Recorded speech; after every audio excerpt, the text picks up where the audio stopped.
Chờ đợi bao lâu anh không nói ra, nghe trong lòng ôi sao xót xa. Vì sao khoảng cách đôi ta xa quá, biết đâu tình yêu ta mau nhạt nhòa. Vẫn nơi đây chỉ còn mỗi anh và ngày buồn mang theo cơn gió lạnh. Bao thử thách vẫn ở phía trước, liệu rằng ta có vững bước vượt qua. Chỉ là vài câu yêu thương thế thôi, bao đêm dài mi cay đắng môi. Chỉ biết lặng im môi sao bối rối, dẫu cho giờ con tim rung động rồi. Bàn tay ấm anh rất muôn năm, không bao giờ buông qua bao tháng năm. Làm sao cất tiếng nói anh yêu em nhiều lắm.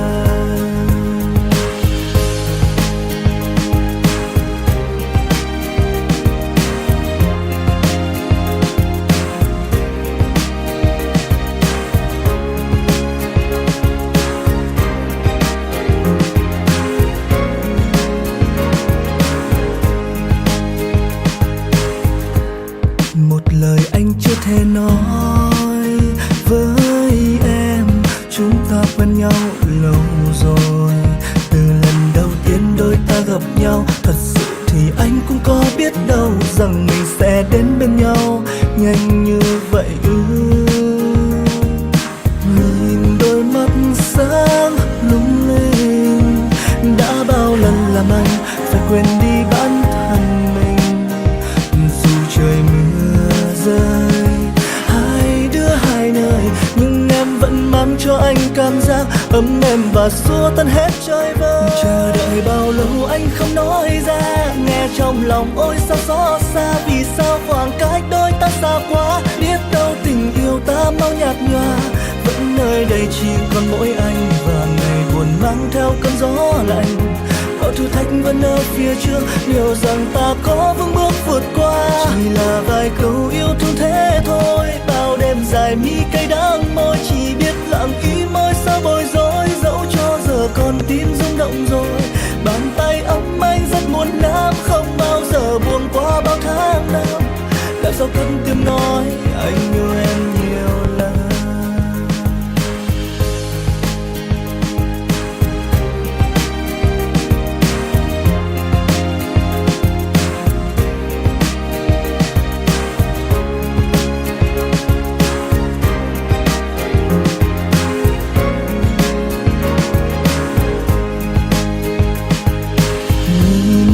Mắt sáng lung linh, đã bao lần làm anh phải quên đi bản thân mình.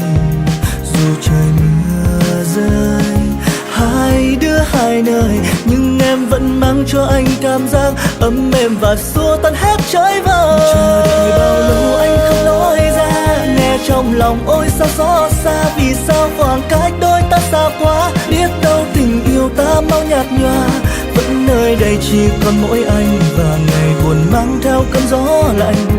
Bao thử thách vẫn ở phía trước, liệu rằng ta có vững bước vượt qua. Chỉ là vài câu yêu thương thế thôi, bao đêm dài mi cay đắng môi. Chỉ biết lặng im môi sao bối rối, dẫu cho giờ con tim rung động rồi. Bàn tay ấm anh rất muốn nắm, không bao giờ buông qua bao tháng năm. Làm sao cất tiếng nói anh yêu em nhiều lắm. Yêu mỗi em thôi, và mãi yêu chỉ mỗi em trong đời. Anh rất yêu em nhưng chẳng thể nói.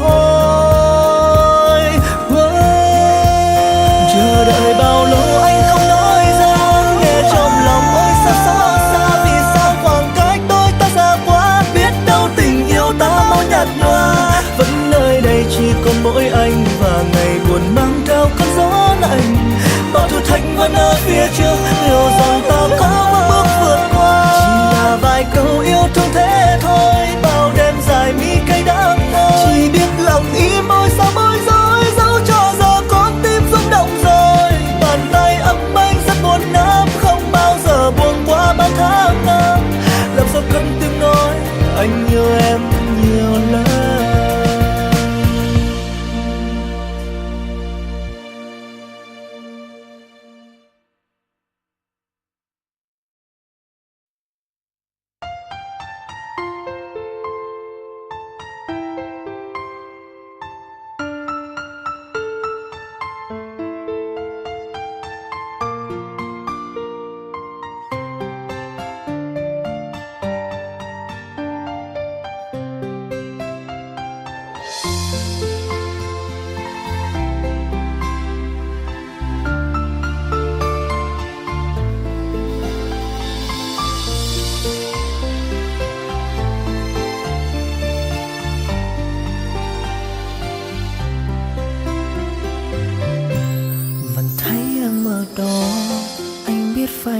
sao, anh biết phải thế nào, tim anh nôn nao cồn cào.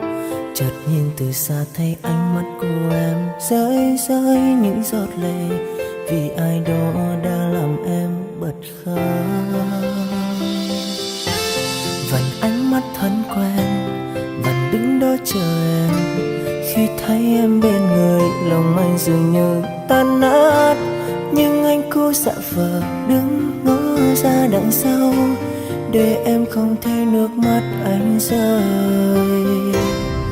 Tại vì anh quá ngốc đến thế, để sau một người yêu em, và người ấy không biết yêu quý trân trọng em. Vì em đang cần một vòng tay chở che những khi em buồn, chỉ có anh mới cảm nhận được điều đó. Đừng yêu ai em nhé, hãy hứa chỉ yêu riêng mình anh thôi. Vì chỉ có anh biết em cần điều gì. Nhưng khi em làm điều gì sai, anh sẽ cố níu giữ em lại. Lầm lỗi anh nhận lấy, anh không để em phải chịu đau.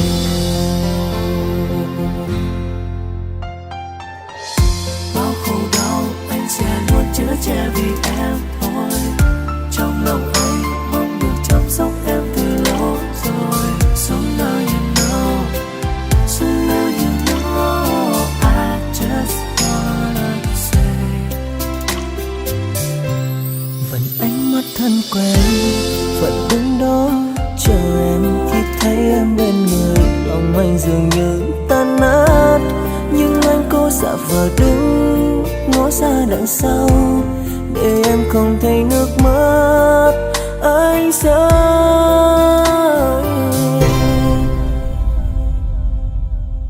Tại vì anh quá ngốc đến thế, để sau một người yêu em, và người ấy không biết yêu quý trân trọng em. Vì em đang cần một vòng tay chở che những khi em buồn, chỉ có anh mới cảm nhận được điều đó.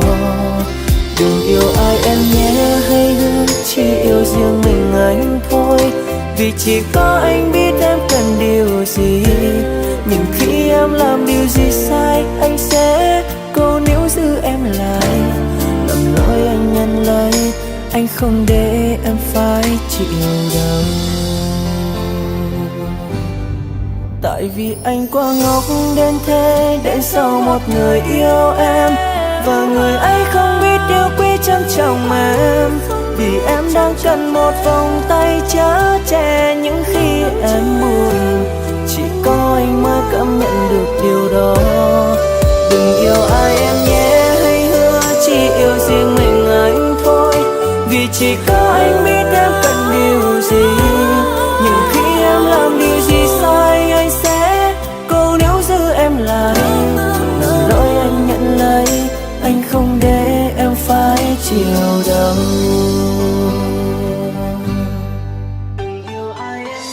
Bao khổ đau anh sẽ luôn chở che vì em thôi. Trong lòng anh mong được chăm sóc em từ lâu rồi. So now you know, so now you know, I just wanna say.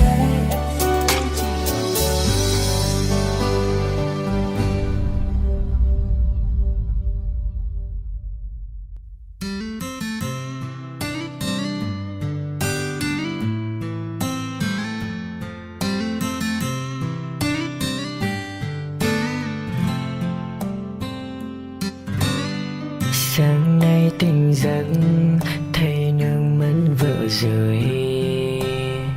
Anh thật xin lỗi, anh tệ quá phải không? Lúc nào cũng thế, chỉ khiến vỡ buồn thôi. Vỡ cười lên nhé, anh xin lỗi mà. Chỉ cần vợ cười thì anh cũng thấy vui. Mỗi khi buồn đau vợ cứ mang anh thật to. Anh sẽ luôn ở cạnh em, không để em phải không? Anh xin lỗi, anh xin lỗi, đã để em phải không nhiều rồi. Anh xin lỗi, anh xin lỗi, từ nay anh sẽ không như thế. Anh xin lỗi, anh xin lỗi, từ mai về tại sao sai không để vợ buồn. Anh xin lỗi, anh xin lỗi, anh yêu mình vợ mãi thôi.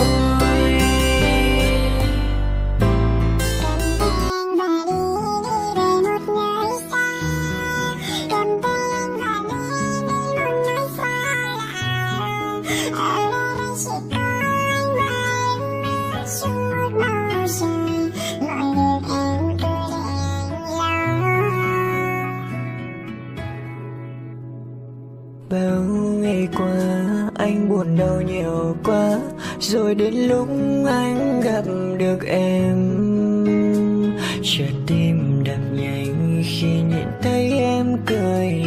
Hình như